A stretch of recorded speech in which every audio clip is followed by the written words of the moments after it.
ating ginisang papaya, escabeching papaya.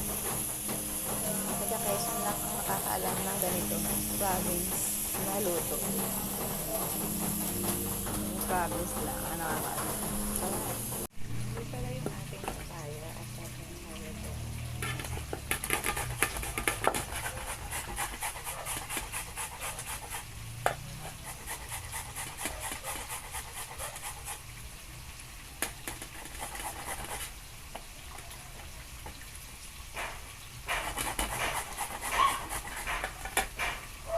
Guys, nayagyan na natin at atin na yung halugasan.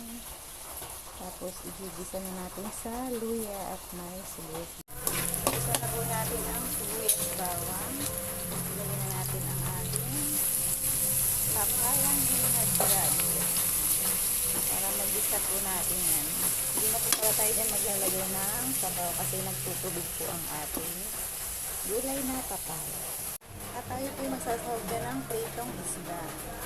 Kunti lang po para may malasa sa ating gulay. Masarap po yan pag naluto. Ayan, ready to serve na po. Thanks for watching. God bless.